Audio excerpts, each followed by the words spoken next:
और दोस्तों स्वागत है आपका आपके YouTube channel welcome today's news पर। इसरो का धमाकेदार मिशन 2022। इस साल भारतीय स्पेस एजेंसी धमाकेदार अंदाज में अंतरिक्ष कार्यक्रमों का आगाज करने जा रहा है। अगर भारत को कामयाबी मिलती है तो विश्व की क्षितिज पर भारत का परचम लहराया जाएगा। वहीं अमेरिकी मीडिया ने इस साल 2022 के भारतीय अंतरिक्ष प्रोग्राम को लेकर रिपोर्ट भी पेश की है और साल 2021 भारतीय अंतरिक्ष कार्यक्रमों के लिए मिली जुली उपलब्धियों वाला रहा है। खुद भारतीय अंतरिक्ष एजेंसी के मुखिया के शिवन ने इस बात को स्वीकार भी करते हैं कि उन्हें साल 2022 को लेकर काफी ज्यादा उम्मीदें हैं, क्योंकि इस साल भारत कई ऐसे मिशनों को अंजाम देने जा रहा है जो ऐतिहासिक होने वाले हैं और जिन कार्यक्रमों का लोहा पूरी दुनिया मानेगा। अंतरिक्ष में भारत का सबसे महत्वाकांक्षी उपक्रम गगनयान अब टेस्टिंग के चरण में प्रवेश कर चुका है और भारतीय अंतरिक्ष और अनुसंधान संगठन इस साल पहला मानव रहित मिशन शुरू करने के काफी करीब पहुंच चुके हैं। अंतरिक्ष में भारत का सबसे महत्वाकांक्षी उपक्रम गगनयान अब टेस्टिंग के चरण में प्रवेश कर चुका है और भारतीय अंतरिक्ष और अनुसंधान संगठन इस साल पहला मानव रहित मिशन शुरू करने के काफी करीब पहुंच चुका है। इसरो के चेयरमैन के सिवन ने कहा कि गगनयान मिशन के लिए काम कर रही टीमें मिशन के लिए Vikas engine, cryogenic stage, crew escape system के परीक्षण पर काम कर रही है। इसके साथ ही इसरो प्रमुख ने कहा कि L110 Vikas engine, cryogenic stage, crew escape system, motors और सर्विस मॉड्यूल प्रोपल्शन सिस्टम के लिए भी परीक्षण जारी है।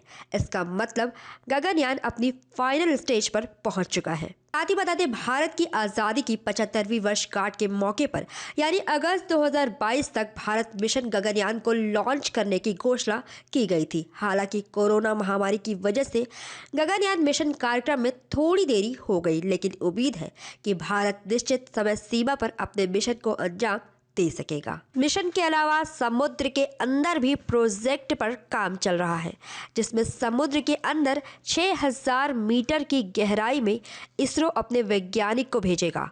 भारत सरकार भी संसद में इस मिशन को लेकर जानकारी दे दी है।